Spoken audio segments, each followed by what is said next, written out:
Bailey Stiggins is going to share insights on her experience of being an extrovert while transitioning to a job where she works alone from home.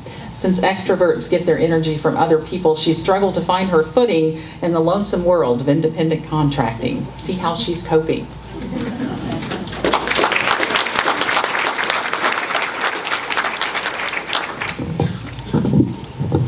I'm ready. I'm Bailey, and this is my office. It's a small, non-conforming bedroom in the basement of my home. I started working in this space in early February when I took a new job with Bowercom. We do marketing and communications. When I told friends and family I would be working from home, this is what most people thought I was doing. Vegging on the couch, eating junk food, and watching reality TV in my pajamas, all while earning a fat paycheck. You're so lucky, they said. I would love to be able to work from home, they said, and the classic, I would never be able to get anything done. I'd be so distracted with everything at home. I myself once had delusions of grandeur about working from home. Things like, I'll be so much healthier because I'll be able to go outside and take walks. It'll be so easy just to toss in a load of laundry, or I can unload the dishwasher on my brain breaks. Other than working in my sweatpants, it turns out my ideas, and many other people's, of working from home were very wrong. For me, it's much more difficult than working in a traditional office setting.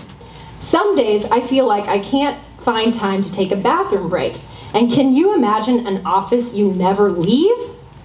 All kidding aside, there's one thing I have really struggled with during this transition: extreme loneliness, and maybe some undiagnosed depression as well. I was used to having an office filled with lovely people, and my daily interactions with other human beings really filled me up.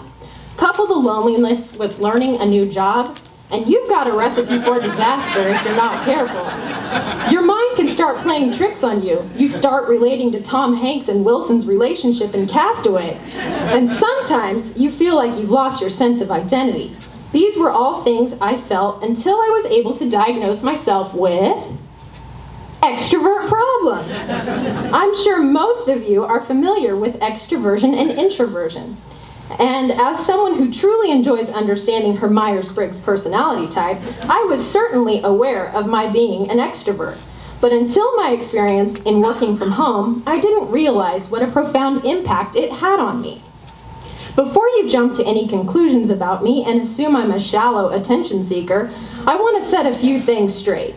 Being an extrovert does not mean you're loud and incapable of holding a deep conversation.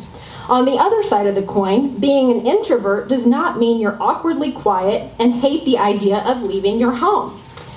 Indeed, there are people in this world who are shallow and attention-seeking. They are known as obnoxious. There are also people so afraid of of human interaction they run away from their own shadow. They are known as shy.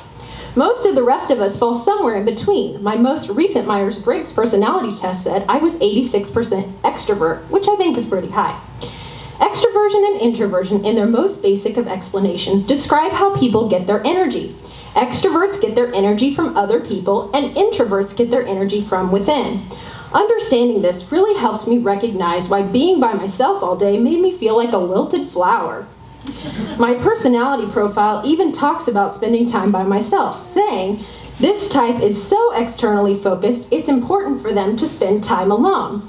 This can be especially difficult because they have a tendency to be hard on themselves and turn to dark thoughts when alone. Ding, ding, ding. Reading about my personality type and understanding extrovert problems really helped me back down from the ledge on my loneliest days. I just had to rationalize with myself and understand what I truly needed on days when I was having the hardest time. And usually what I was missing was some good old-fashioned human interaction. Enter squaffus. What's a squaffus, you ask? A squaffus is a temporary residence during the working hours.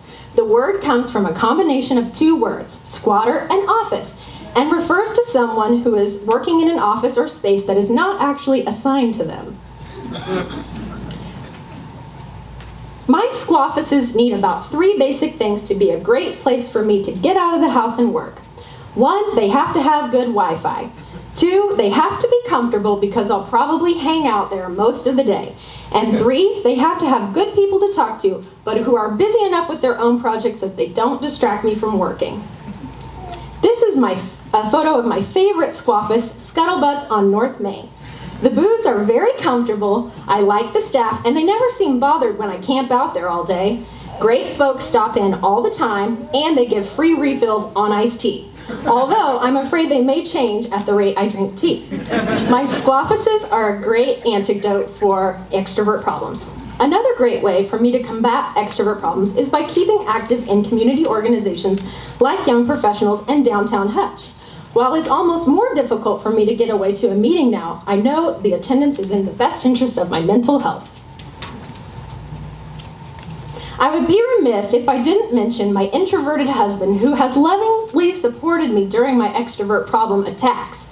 And while he doesn't always understand my desire for human interaction, he understands how important it is I get it because he deals with the fallout when I don't. Find a support partner if you're experiencing extrovert problems. For prevention of extrovert problems, I recommend assigning at least 1 hour every day to enjoyable human interaction. This can be going on a walk with a friend, meeting up for lunch, or just sitting and talking. Just a small amount of time with other people can make a world of difference in an extrovert's happiness. If you'd like to know more about your personality, I recommend 16personalities.com. It's free and it's been a great resource to me. And it can also help you understand the personalities of your friends, family members, and coworkers. Maybe they're dealing with extrovert problems. I once heard a quote that if you were happy every day, you weren't human. You were a game show host. It's okay to have extrovert or introvert problems. Don't beat yourself down. Don't beat yourself for being down more than you praise yourself for being up. Find your balance and fight to make each day one you're proud to live.